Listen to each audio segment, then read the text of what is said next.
What's going on, everybody? This is AJ, and this is going to be another episode, part, whatever, of the Netflix idea series. Looked like it, was getting some positive feedback, and I enjoyed doing it, so I figured why not, let's throw another one out there. I didn't really get, deep into any kind of movies or shows last time. I just kind of introduced it all, so hopefully this time I can kind of get into it. I think I'm gonna do like thriller movies, kind of thing. One of my favorite genres, other than like action comedies, are probably my favorite because they got the good action scenes and they got the witty banter. That's probably my favorite parts about movies, just because that's kind of how I am in real life, kind of witty, sarcastic, stuff like that. So, thrillers. I got a list right here, so if I pause momentarily, give me a break. I'm just reading off my list of movies. So, the first one. This is kind of a thriller slash horror movie. I just watched it the other day. It's called Shudder. And I'm pretty sure there's multiple versions of the movie called Shudder. So make sure you watch the one that's it's actually in Thai. It's got subtitles, which is pretty much the only downfall. But at the same time, wow. Wow, my voice is cracked really bad right there. Anyways, let's try to move on after that, if possible. I think there are different versions of this movie, Shudder, so make sure you're watching the one with Thai subtitles. And it's kind of a good and bad. It's kind of stupid because you gotta read a little bit, and let's be honest, nobody likes reading. But it's kind of cool because it adds a little bit to the suspense.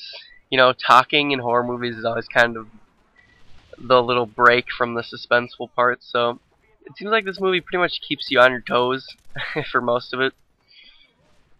And if you've ever seen a movie like The Grudge or The Ring, I'm pretty sure those are both Japanese made horror films or whatever, or Asian made, because I know there's that kind of that subgenre in horror where the Asian made horror movies, Japanese and Vietnamese and all those kinds. That sounded really racist. I didn't mean it like that, but you know what I mean. Kind of got that thing. It's gonna make you jump, and honestly, that's what I love out of horror movies. I like when the horror movie makes you feel uncomfortable.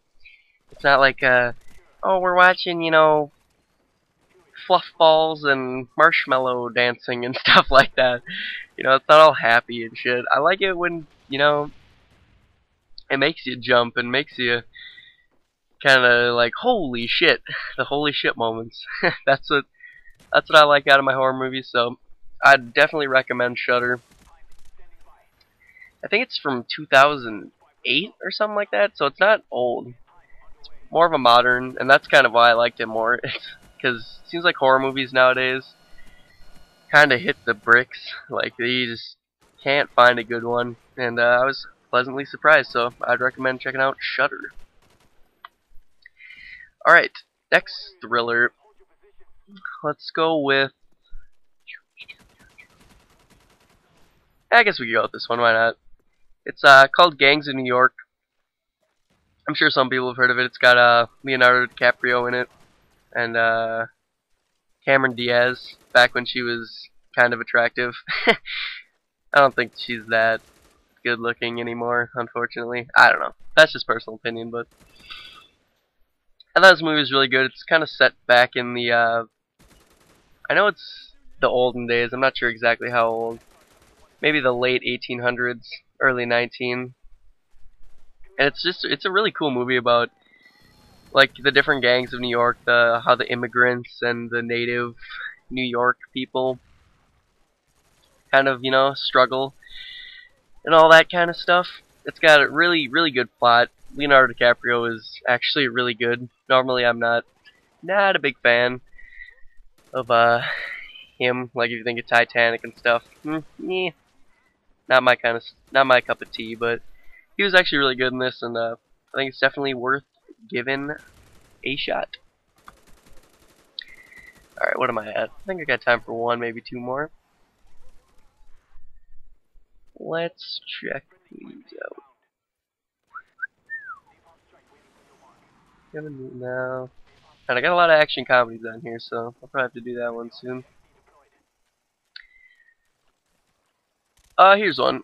It's more of a, I don't know, it's another Leonardo DiCaprio film. I don't know why, but that was the next one that came up on my list. He's not like one of my favorite actors, but it seems like when he is like on for a part, like when he really fits the part, it really works. This one is called The Beach.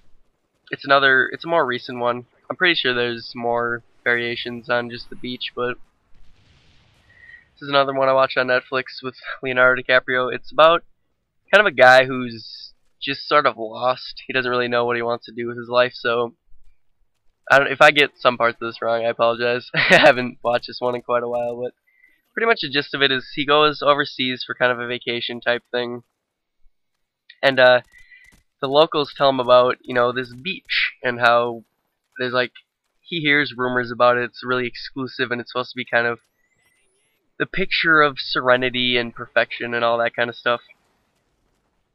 And he actually, the guy, he's in a hotel room, and I don't want to spoil it, but he finds a map eventually to the beach, and he gets there, and it's just kind of goes from there. It's kind of a thrill ride once he gets on the beach, and it's one of those movies that really makes you think. And I don't know if you could tell already, but I really like movies that, you know, make you think.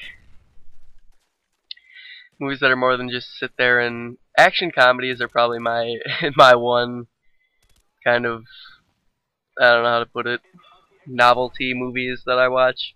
And I obviously watch some stupid slapstick comedy stuff, but I really enjoy movies that make you think, and The Beach is definitely one of them.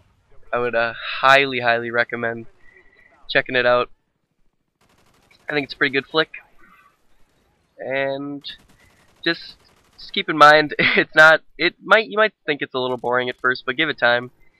A lot ends up happening once he gets to the beach, and it's pretty crazy. Anyways, there you go. That's probably gonna be it for this edition. If you check any of these out, let me know what you think. If you thought I did a good job. I always like hearing feedback when I give recommendations for movies and stuff. But gameplay is wrapping up. I think I ended up going 88-3 this game. It was a jungle kill streak fest. I had some pretty good Blackbird streaks though, so I figured I might as well post it up. Thought it was pretty cool. But there you go. Peace.